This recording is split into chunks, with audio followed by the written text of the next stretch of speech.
Vamos con las enfermedades cerebrovasculares. Principalmente tomado de la bibliografía de medicina interna, aunque el enfoque no me gustó un poco.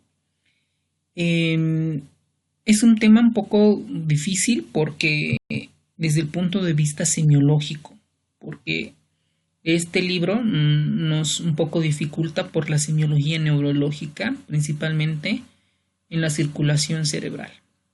Vamos a hacer hincapié entonces en todos los pequeños detalles. Las enfermedades cerebrovasculares hoy en día pues ha tomado gran importancia porque al final tenemos mucho riesgo de padecer esta enfermedad. Estas enfermedades cerebrovasculares pues están en el capítulo 370 de Medicina Interna de Harrison. Esta enfermedad cerebrovascular lo vamos a dividir en tres partes principales. En las isquémicas, con un 80%, hemorrágicas de un 15 al 20% y trombosis venosa central con un 5%. Entonces, los pacientes que llegan a un hospital, pues en la mayoría vienen con un proceso isquémico, de los cuales 20% es transitorio, es decir, que viene con algún déficit neurológico focal menos, o sea que está entre media hora, 2 horas, 3 horas antes de las 24 horas, pero en un 80% estos pacientes ya tienen lesión cerebral, ya tienen infarto cerebral. Entonces, como es tan prevalente esta enfermedad y tan discapacitante, pues hoy en día se realizan muchas investigaciones en cuanto a su manejo. El principal enemigo que tenemos acá es el tiempo, ¿ok? Pues si se obstruye un vaso sanguíneo por coágulo, por ateromas, pues debemos de destapar. Pero hay muchas personas pues, que no llegan antes de las 4.5 horas o antes de las 3 horas a un centro donde esté capacitado para poder hacer un tratamiento para este infarto cerebral. No hay un neurointensivista, no hay un neuroradiólogo, no hay un neurólogo endovascular o neurocirujano endovascular en la mayoría de nuestros hospitales, pues por lo tanto estos pacientes pues se complican. Ahora, este infarto cerebral está relacionado con aterosclerosis de grandes vasos, pues esta está asociada a síndrome metabólico, el cardioembolismo, es decir, el paciente tiene alguna arritmia cardíaca, como una fibrilación auricular, flater auricular, una taquicardia supraventricular, que predispone a la formación de coágulos y estos se van al cerebro a obstruir. Tenemos de causas indeterminadas, de enfermedad de pequeños vasos, como por ejemplo las polangitis, ese es el nombre correcto, ya no se dice polangitis ni vasculitis, el nombre correcto es polangitis.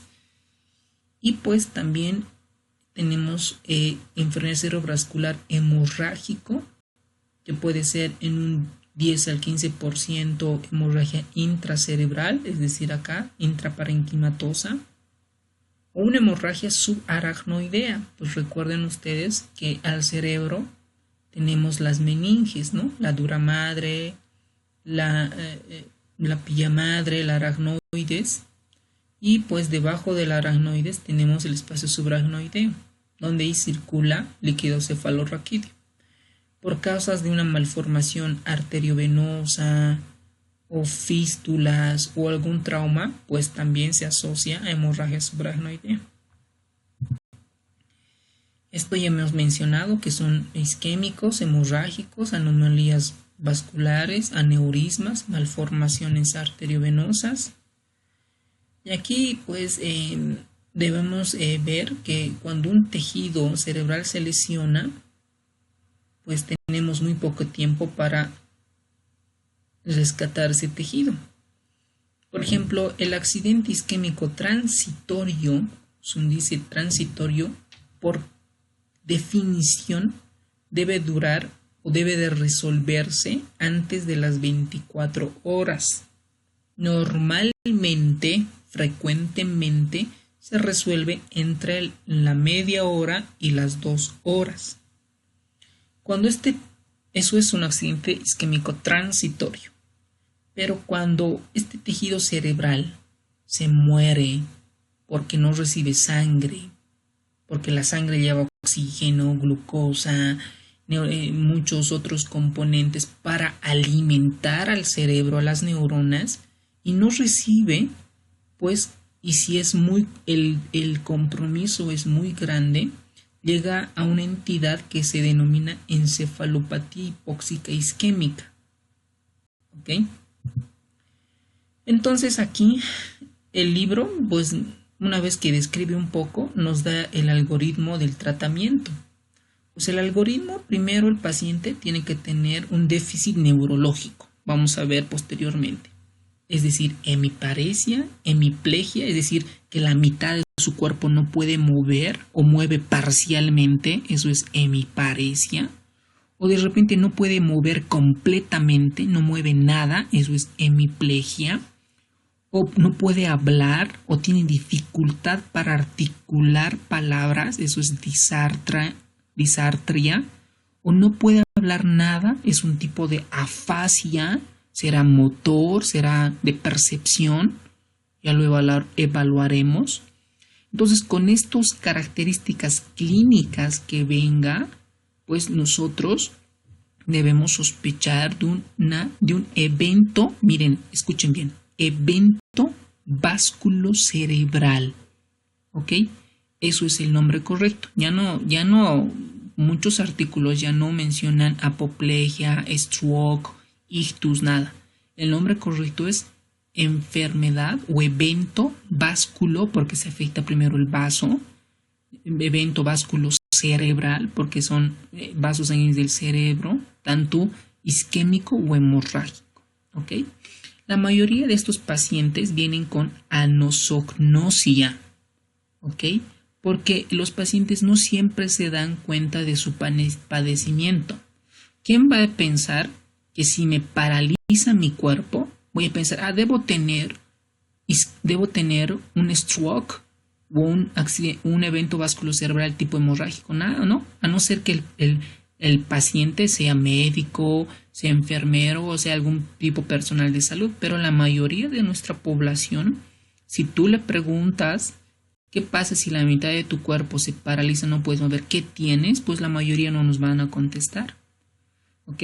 Entonces un paciente cuando viene a emergencias o a la consulta con características que sospechamos un evento vasculocerebral, pues hacemos el ABC. Primero evaluamos vía aérea, respiración, circulación y glucemia. ¿Por qué glucemia? Porque los pacientes que hacen hipoglicemia pueden simular a una parálisis o principalmente la disminución del estado de conciencia, es decir, se desmayan, ¿ok? Entonces, una vez que nosotros sospechamos, primero, ¿qué hacemos? Hacerle una tomografía simple de cerebro, ¿ok? No hacemos ni contrastada, ni resonancia, ni nada de eso. Una tomografía simple. ¿Para ver qué? Para ver si no hay sangre, porque lo normal que deberíamos ver en una tomografía es, pues, nada, ¿no? Normal.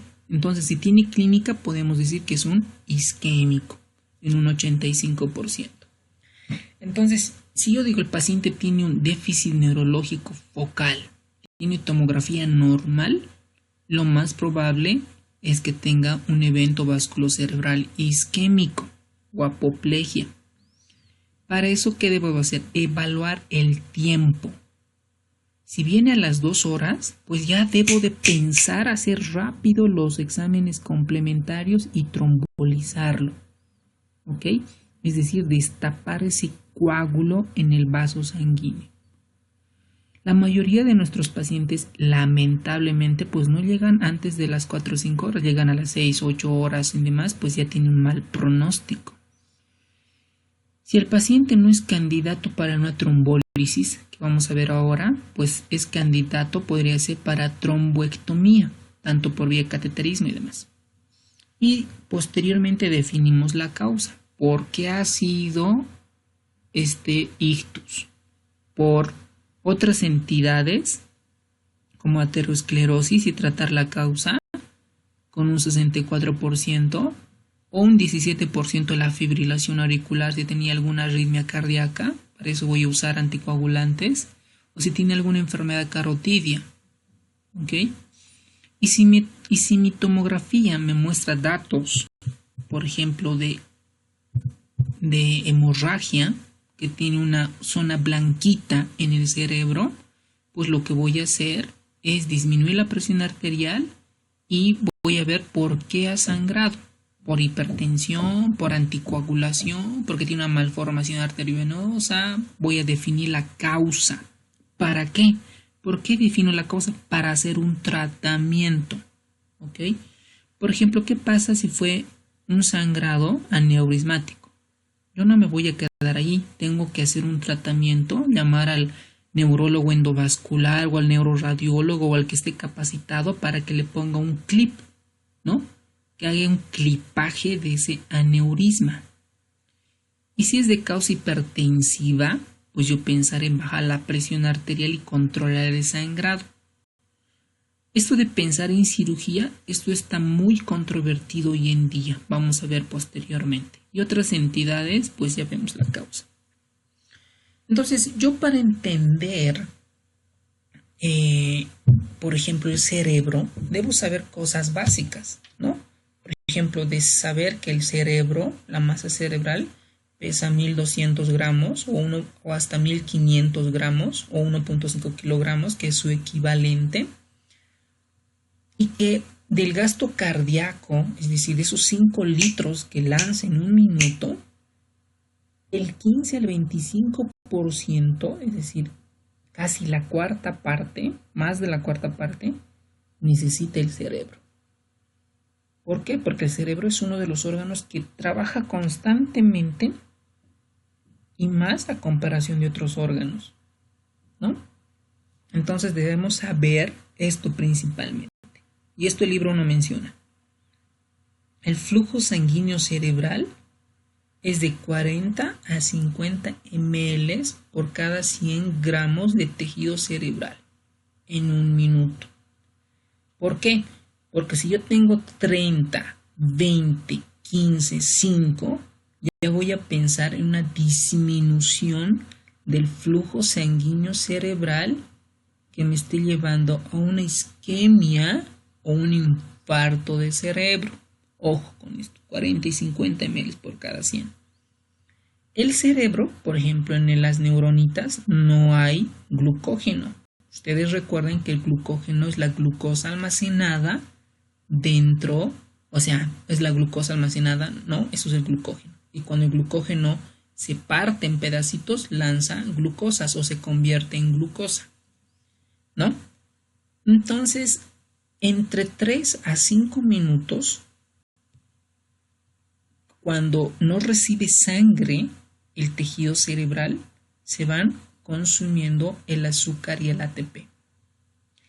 Y cuando ya está más de 5 o 8 minutos, al cerebro no le llega sangre por un paro cardíaco, por isquemia, por hemorragia, por lo que tú quieras, el tejido cerebral muere de manera irreversible. ¿Ok? Ya no se recupera ese tejido cerebral. Por lo tanto, en un paciente, por ejemplo, que me dice, ¿no? Paciente entrado en paro cardíaco. Yo les pregunto, ¿cuánto tiempo? Ah, sí, doctor, me dicen 15 minutos, pero sigue respirando, está normal. Pues yo no les creo. Porque si me dicen 15 minutos de paro, pues yo ya sé que el cerebro está tronado. Porque yo sé que hasta los 5 o 8 minutos el tejido puede sobrevivir, ¿no? 5 minutos. Y si ya está más, pues no, pues ya tiene lesión neuronal. Entonces, ¿qué es lo que nos dice el libro? ¿No? Por ejemplo, acá comienza a analizar aspectos fisiopatológicos, donde dice que la interrupción completa, ojo con esto, completa, vamos a subrayar, completa de circulación cerebral origina la muerte del tejido encefálico entre 4 a 10 minutos. Eso nos debemos de anotar. ¿Ok? 4 a 10 minutos. Cuando el flujo sanguíneo cerebral es menor 16 a 18 ml, porque nosotros sabemos que lo normal es de 40 y 50, pero cuando ya está en 16, 18, el flujo sanguíneo por cada 100 gramos de tejido cerebral por minuto se produce un infarto en unos 60 minutos. Y si la irrigación es menos de 20 ml, el tejido aparece con isquemia. ¿Ok? Ojo con esto. Hay isquemia cerebral sin infarto cuando el flujo sanguíneo está menos de 20 ml por cada 100 gramos de tejido cerebral. Ojo con eso. Va a ser pregunta de examen por lo menos en los nuestros. Entonces ustedes ven acá un paciente que llega con déficit neurológico focal. Le hago una tomografía y le encuentro casi normal, porque no hay una tomografía normal, perfecta, no lo hay, ¿no? Puede haber atrofia córtico-subcortical, borramiento de las cisuras cerebrales, etcétera, ¿no? Y acá puedo decir que no hay sangrado, no veo una zona hiperdensa, es decir, blanquito, que me diga que hay sangrado, ¿ok? Entonces acá digo, pues probablemente este paciente tenga un stroke, algo isquémico. Entonces acá hay dos entidades, el infarto de color rojo y lo de color verde, que es la zona de penumbra isquémica. Entonces nosotros como médicos, que este tejido cerebral después de una isquemia, tenemos que recuperarla. ¿Por qué? Porque este es reversible. Si yo no hago nada, lo dejo ahí tapado, obstruido esa arteria, voy a perder todo este cerebro, ¿no? Voy a perder toda esa cantidad de tejido. Pero si yo aumento la permeabilidad, destapo esa arteria, voy a recuperar este tejido. ¿Ok? Eso es la zona de penumbra isquémica. Un tejido que rodea al centro del infarto tras una isquemia, que su disfunción es reversible. Esta zona se observa con técnicas imaginológicas de perfusión y difusión con resonancia magnética. ¿Ok? Ahora, dentro de las causas que me llevan, pues tenemos la aterotrombosis, ¿no? Dentro de ello está la arteriosclerosis carotidia, arteriosclerosis intracraneal, disección de la carótida interna, fenómenos cardioembólicos como la fibrilación auricular, principalmente, infarto de miocardio, prótesis valvulares, cardiopatía reumática, miocardiopatía isquémica. Estos me van a lanzar coágulos, émbolos, y algunas relacionadas con hipoperfusión. Las causas menos probables o menos frecuentes tenemos las trombosis de seno venoso cerebral, una anemia drepanocítica, la anemia falciforme, esto en los negritos, una displasia fibromuscular, una arteritis de la arteria temporal, o denominada las arteritis de células gigantes, ¿no? Esto es una enfermedad reumatológica, ¿no? Que con corticoides se trata con tratamiento. La arteritis necrotizante granulomatosa, fármacos como las anfetaminas y cocaínas, pregunta de examen, que pueden ser causas de infarto cerebral, sobre todo en países desarrollados que consumen mucha cocaína. Y tenemos otras entidades menos frecuentes, como la enfermedad de Moyamoya, la leucoencefalopatía, la leucocariosis o enfermedad de la sustancia blanca periventricular, o la arteriopatía dominante autosómica cerebral con infartos subcorticales, que son entidades muy raras. Y cuando este infarto cerebral, ¿no? Nosotros tenemos acá el infarto cerebral, la zona de penumbra, que es lo que vamos a rescatar, y el tejido normal. Este infarto cerebral, para que se lesione, tiene dos rutas, ¿no? Una es la ruta necrótica y otra es la ruta apoptótica. ¿Ok? La ruta necrótica es porque dentro de las neuronas acá existe una degradación del citoesqueleto porque básicamente pues le falta energía, ¿no? Le falta ATPs. Pero estas neuronas, la otra es por apoptosis. ¿Qué es la apoptosis? La apoptosis es la muerte celular programada, que está gobernada por el gen P53. ¿Ok? Por ejemplo, cuando nosotros nacemos, hay unas células que se van muriendo automáticamente, ¿no? Y cuando estas células persisten y no mueren, pues se van creando cánceres, ¿no? Entonces ahí tenemos la ruta por apoptosis.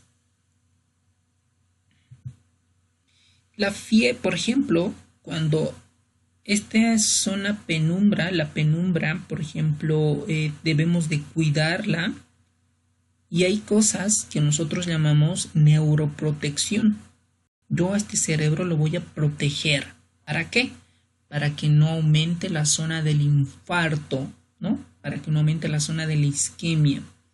Dentro de esos parámetros de neuroprotección tenemos buena perfusión cerebral, es decir, PA-PIC, buena normoglucemia, ni hiperglucemia ni hipoglicemia, buena oxigenación, saturación más del 95%, no hiperventilación ni normoventilación, es decir, ni hipercapnia ni hipocapnia, ¿ok? No fiebre, jamás fiebre, ¿ok? ¿Por qué? Porque si a un paciente ¿por qué tiene fiebre un paciente neurocrítico? No es por infección, es porque probablemente hay zonas dañadas, estimuladas del hipotálamo y algunas neuronas que controlan el centro termorregulador. Entonces, estos pacientes a veces suelen tener fiebre, ¿ok? Entonces, esta fiebre suele ser de origen central, que nosotros llamamos, no de origen infeccioso. Entonces, estos pacientes, si hacen fiebre, yo debo de controlar como sea, ¿no? Introducir sueros fisiológicos congelados, ponerle hielo en su cuerpo, etcétera, porque la fiebre mata las neuronas, ¿ok? Matan las neuronas. Lo mismo con la hiperglucemia. ¿Por qué un paciente en el hospital que ingresa, la mayoría entran con hiperglucemia? Y les dicen, tiene diabetes mellitus no complicado descompensada. Eso se denomina hiperglucemia por estrés. El cuerpo ha entrado en un fenómeno de estrés por el sistema adrenérgico, el simpático miméticos, y hacen que se liberen más glucemia. Pero se ha demostrado que la hiperglucemia mayor a 200, ¿ok?, puede aumentar la isquemia o el daño neuronal. Entonces acá tenemos un esquema muy didáctico donde la oclusión arterial lleva a estas tres entidades: a liberación de glutamato, porque el glutamato es muy neurotóxico, ¿ok? Y además, ¿qué es el glutamato? Es un neurotransmisor excitatorio, ¿ok? Esta liberación de glutamato hace que penetre más calcio y sodio dentro de la célula, produciendo proteólisis. Aquí tenemos una neurona, entonces acá tenemos el glutamato, hace que entre más sodio y calcio para que todo comience a destruir todas las proteínas. Se rompe el citoesqueleto y se muere la célula. ¿Ok? Además, esta penetración de sodio y calcio predispone al daño mitocondrial, estimula la apoptosis, la muerte celular programada, induce la formación de óxido nítrico sintetasa inductible para la formación de radicales libres, y esta predispone a la formación de otros productos degradadores celulares, induce la lipólisis, induce la fosfolipasa A2 para hacer degradación de fosfolípidos, ¿no? Esto se denomina lipólisis, ¿ok? Acá, ¿no? Lipólisis. Y esta predispone a la formación de productos inflamatorios derivados del ácido araquidónico, que predispone, además de la adherencia leucocitaria, mayor inflamación como respuesta. Entonces, como ustedes verán, la oclusión arterial tiene un fenómeno como una bola de nieve que va cayendo y va aumentando de volumen, produciendo todo al final que llega a la muerte celular. ¿Ok? Entonces, si yo hago trombólisis, destapo esa vía, puedo ir a la reperfusión. ¿Ok? Y la reperfusión, pues, también me predispone de alguna u otra manera a la respuesta inflamatoria, aumento en la adherencia leucocitaria y fenómenos de lipólisis. ¿Ok? Pero al final, pues, vamos a tener una recuperación parcial de estas neuronas. Ahora, el tratamiento de un stroke, de un proceso isquémico agudo, lo primero es el apoyo médico, ¿no? Primero, yo creo que acá es identificar la causa. Ahorita vamos a ver un video. Identifico al paciente que esté con isquemia. ¿Okay? Una vez que identifico y diagnostico, hago la trombólisis intravenosa. ¿Con qué? Con alteplasa. ¿Ok? Todo lo que son trombolíticos. Alteplasa, tenecteplasa, streptokinasa y demás. Pero lo preferente usar es alteplasa. Luego también, estos trombolíticos, ¿hasta cuándo voy a administrar? Pregunta de examen. Es hasta las 3 horas, antes de las 3 horas, ha demostrado beneficios importantes en esta enfermedad. Pero hay muchos estudios que han salido que hasta las 4.5 horas también hay beneficio en estos pacientes. ¿Ok? Por ejemplo, la mayoría que nosotros los médicos diagnosticamos un evento vasculocerebral de tipo isquémico, pues hacemos este manejo. Pero hay centros mucho más capacitados para realizar técnicas endovasculares, ¿no? Es decir, entrar por la vena o por la arteria femoral, ¿no? E irse hasta el cerebro y comenzar a sacar dicho coágulo. Entonces, esas son las técnicas endovasculares. Para los pacientes con ictus isquémicos causados por la oclusión de arteria grande, por ejemplo la cerebral media, la carótida interna, troncobasilar, la técnica endovascular tiene mayores o mejores resultados. ¿Ok? Por eso se recomienda el tratamiento precoz con esta técnica con tromboectomía mecánica intraarterial utilizando un dispositivo stent Retrivier de segunda generación. Es decir, ingresan por la parte femoral, llegan a las arterias, tanto cerebral media, carótida interna, y ponen un stent, igual que en las coronarias. Luego se hace un tratamiento antitrombótico para evitar otra nueva isquemia. Hago neuroprotección, evitar fiebre, buena saturación, buena presión arterial, ¿no? Y pues el sexto paso es que hay centros donde hacen rehabilitación tras una enfermedad vasculocerebral. Para esto, pues nosotros, para un paciente que va a recibir un activador de plasminógeno tisular recombinante como es la alteplasa, debemos decir a quién vamos a administrar. Para eso hay criterios de inclusión y hay criterios de exclusión. ¿Okay? Esto es pregunta de examen. Ojo con esto. Primero, dentro de los criterios de inclusión, tengo el diagnóstico clínico del paciente, ¿ok? Que me esté sospechando una isquemia cerebral. El punto de corte es 4.5 horas, ¿ok?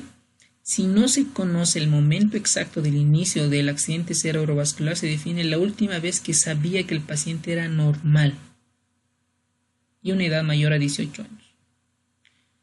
Ahora, como ustedes verán, tienen mayores criterios de exclusión, ¿no? Por ejemplo, ¿a quiénes no vamos a administrar?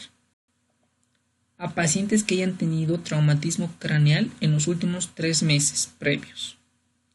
A los pacientes que hayan tenido hemorragia cerebral, que tengan cáncer cerebral, neoplasia cerebral, que tengan confirmado la malformación arteriovenosa o aneurisma, que hayan tenido cirugía intracraneal o intraespinal reciente. No mencionan cuánto tiempo, pero supongo por lo menos un año. Que hayan tenido punción arterial de un sitio incompresible en los 7 días previos. Por ejemplo, ¿dónde? La subclavia, ¿no? Alguien ha intentado poner un catéter en la subclavia y es un lugar donde no se puede comprimir.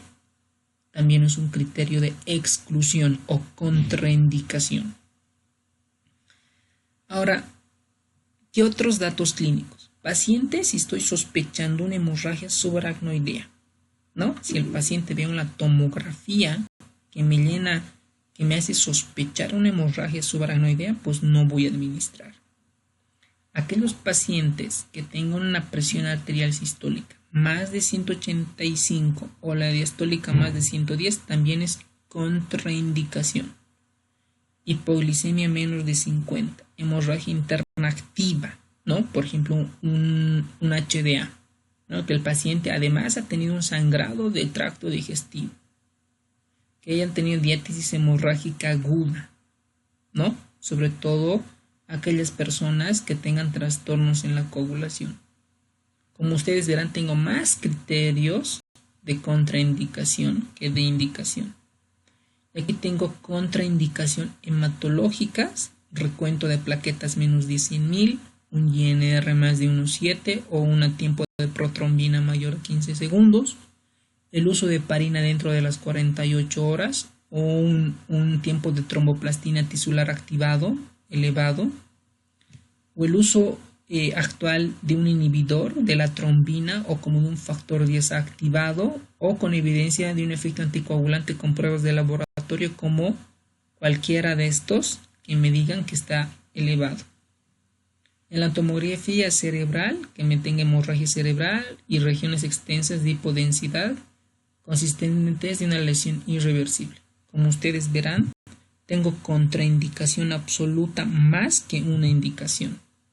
Y tengo contraindicaciones relativas, ¿ok? Como estas. Solo signos neurológicos menores o aislados, mejora rápida del accidente cerebrovascular, cirugía mayor o trauma grave en los 14 días previos, hemorragia gastrointestinal urinaria en los últimos 21 días, un infarto de miocardio en los últimos 3 meses, ojo con eso, porque en el examen nos pueden preguntar, este paciente viene con clínica de tantos, pero en tus antecedentes ha tenido infarto y no decir si se beneficia o no se beneficia de una trombólisis. Ojo con eso, hay que tener en cuenta todos estos datos. Y los criterios adicionales de inclusión relativa para el tratamiento entre 3 a 4.5 horas. Tenemos edad 80 años. ¿Por qué? Porque a mi paciente de 81 años no le puedo dar una trombólisis. Porque se ha demostrado que si a estos pacientes le doy, se convierte en hemorragia. ¿Ok? Uso de anticoagulantes orales independientemente del INR. Accidente cerebrovascular con una escala de NIH mayor a 25 puntos. O con una combinación de un evento isquémico previo y diabetes mellitus. Entonces acá, una vez que nosotros damos isquémicos y no hacemos trombólisis, pues usamos aspirina. Pues normalmente en la práctica diaria usamos 200 miligramos de aspirina. ¿Para qué? Para que no vuelva hacer otro evento isquémico, ¿no? No es para que destruir el coágulo, nada de eso. Es para evitar otro accidente isquémico, nada más. Y tampoco han demostrado que si yo doy antiagregante plaquetario como la aspirina, pues tampoco voy a, si doy anticoagulantes, pues puede ser mejor, ¿no? Tampoco no ha demostrado beneficios con los anticoagulantes. Yo les pregunto, ¿por qué aspirina, Unaine, y no ibuprofeno o ketoprofeno? Fácil, ¿no? Porque la aspirina tiene una unión irreversible en las plaquetas, ¿no? Por lo menos 5 a 7 días. Las causas, pues aquí tenemos una bonita imagen donde nos muestran cualquier problema del corazón, sea fibrilación auricular, sea una valvulopatía, una estenosis, insuficiencia, cardiopatía reumática, o tenga alguna anormalidad, pues alguna complicación pseudoaneurismática, por ejemplo, del ventrículo izquierdo, predispone a la formación de émbolos, ¿no? Ustedes recuerdan aquí la tríada de Virchow: éstasis sanguínea, hipercoagulabilidad, lesión endotelial. Aquí entraría lesión endotelial, ¿no es cierto? Que estos forman coágulos y comienzan a subir a través de las arterias y puede llegar al cerebro. Otras causas tenemos la estenosis de la carótida, ¿no? Otros también la arteriosclerosis, que son placas de ateromas de lípidos que suben causando un proceso isquémico. Y, por ejemplo, ¿qué pasa si yo tengo aquí coágulos? O acá, ventrículo derecho. Y de repente mi paciente viene con un déficit neurológico focal. Y en el lado izquierdo no hay nada. Entonces yo podría decir que este coágulo ha pasado al lado izquierdo por una persistencia de alguna comunicación interauricular, ¿no? Como un ostium premium, un ostium secundum, ¿ok? Eso se llama embolismo paradojal. Y aquí el libro de Harrison nos da una lista de causas, ¿no? Causas frecuentes de apoplejía isquémica: trombosis, oclusión embólica, cardioembólica, embólica paradójica, la que mencionamos, ¿no? Comunicación interauricular, agujero oval permeable, aneurisma del tabique interauricular y demás. Poco frecuentes, ¿no? Hipercoagulación, como deficiencia de la proteína C, deficiencia de proteína S, deficiencia de la antitrombina 3, síndrome antifosfolipídico, bla, bla, bla. Todas estas causas predisponen. Las vasculitis, ¿no? Ahora llamadas polangitis, como cuáles: la polangitis granulomatosa o es granulomatosis con polangitis, la vasculitis de Takayasu, las vasculitis de células gigantes, meningitis. Y acá tenemos otras, como por ejemplo las cardiogénicas, ¿no? Como mixoma auricular, tumor intracardíaco, endocarditis, endocarditis de Lippmann-Sacken, lupus, por ejemplo, en vasoespasmo por hemorragia subaracnoidea, drogas, cocaína, anfetamina, enfermedad de Moya, eclampsia. Cualquiera son las causas de estas. ¿Cuál es más frecuente? Las arteriosclerosis y la fibrilación auricular. Ahora, ¿qué pacientes tienen riesgo de hacer apoplejía? Para eso hay factores de riesgos, ¿ok? Por ejemplo, ¿será lo mismo que un paciente que tenga hipertensión arterial y que tenga, no sé, que sea dislipidémico? ¿Sería lo mismo? Para eso se crean los riesgos relativos acá, ¿ok? Por ejemplo, la hipertensión te da un factor de riesgo de 2 a 5 veces más que un paciente pueda tener una apoplejía. La reducción de este riesgo relativo con tratamiento me disminuye en un 38% de que no pueda tener ictus. ¿Ok? El número necesario para tratar en prevención primaria tengo de 100 a 300 y como prevención secundaria de 50 a 100. ¿Ok? Si yo tengo una fibrilación auricular, mi riesgo para hacer ictus es de 1.8 a 2.9. Si yo me trato la fibrilación auricular, la reducción de este riesgo relativo es 68% con warfarina y 21% con ácido acetil salicílico, con la aspirina. ¿Ok? Si soy diabético o alguien es diabético, tiene un factor de riesgo de 1.8 a 6 veces más de tener ictus. Y si yo trato de corregir cuánto de tratamiento, no se conoce. Si soy fumador, tengo 1.8 veces más de tener ictus. Si yo reduzco este riesgo relativo, 50% anual de riesgo basal a los 5 años después de un tratamiento del tabaquismo. Es decir, el efecto no es tan rápido. Si yo soy dislipidémico, tengo hipercolesterolemia, hipertrigliceridemia, pues mi riesgo relativo es de 1.8 a 2.6. Si hago la reducción de este riesgo relativo, pues me beneficio en un 16 a un 30%. ¿Ok?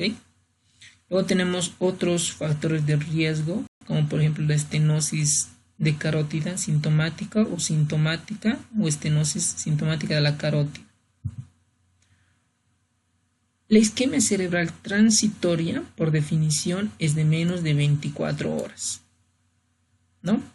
Clínicamente, lo que tienen estos pacientes es una ceguera monoocular, ¿no? Se le tapa el ojito un lado, o también llamada amaurosis fugaz, que es transitorio. ¿Cómo explicas eso? Es que hay un coágulo, un émbolo, que pasó por la arteria central de la retina, ¿no? ¿Y por qué ha pasado ese coágulo? Pues porque ha habido una estenosis carotidia o hay una enfermedad de la arteria oftálmica. ¿Ok? Y acá tenemos, por ejemplo, en este cuadro nos menciona el riesgo de apoplejía cerebral después de un TIA. ¿Ok? Para esto se lo clasifica.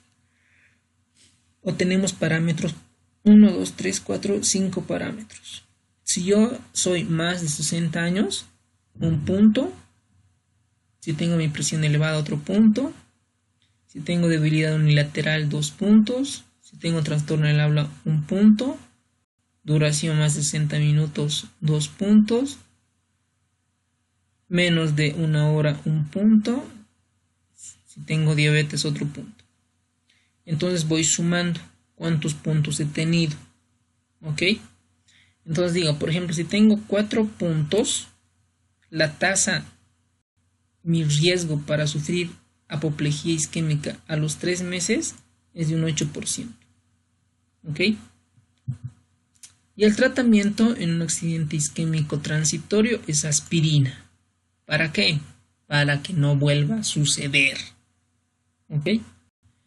Y si el paciente se confirma o le mandamos a un radiólogo para que nos haga un ecodoppler carotidio y nos diga si hay esclerosis o estenosis, pues tendría que someterse a una cirugía denominada la endarterectomía. Ahora, un paciente que viene, o sea, que sospechamos con ictus, nosotros tenemos que ver la clínica, ¿no? Y siempre decimos que la clínica manda, ¿no? ¿Y con qué va a venir estos pacientes? Va a venir con disfasia, porque no puede articular, es decir, no se le entiende bien, no puede hablar. Disartria, porque no puede articular bien las palabras. O viene con hemianopsia, es decir, con una parte del ojito se le tapa, ¿no? O puede venir que la mitad de su cuerpo no puede mover, o siente debilidad, una hemiparesia, o realmente no puede mover nada, es una hemiplegia. O que de repente está con una marcha de tipo del borracho, ¿no? Una marcha cerebelosa, que está con ataxia. O que no puede sentir la sensibilidad, ¿no? Presenta hipoestesia, ¿no? No siente su mano, siente tipo hormigueos. Eso es normalmente cuando estos, por ejemplo, disfasia, disartria,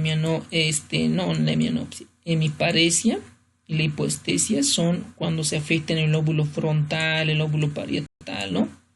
Pero cuando ya hay ataxia o cuando hay hemianopsia, o cuando existe sobre todo alteración de conciencia, es porque ya están afectando otras partes del cerebro como el tronco cerebral. ¿Ok? Entonces estos pacientes vienen con cualquiera de esta clínica. ¿Yo qué le hago? Una tomografía simple de cerebro. ¿Ok? Y en esta tomografía simple de cerebro, ¿qué yo voy a ver? Nada. ¿Ok? No veo nada. ¿Y cuándo voy a ver alguna normalidad? Cuando pasen las 24 horas. ¿Ok? Entonces un paciente que viene con esta clínica, con cualquiera de esta clínica, le hago la tomografía, debo hacer diagnósticos diferenciales, ¿no? En la tomografía veo dentro de esto con qué voy a hacer diagnóstico diferencial con estas partes, ¿ok? Por ejemplo, un hematoma subdural o epidural, ¿no? Cuando tiene un sangradito acá, la clínica es gradual, es de instalación subaguda. Lo mismo que una neoplasia, lo mismo que una parálisis posictal.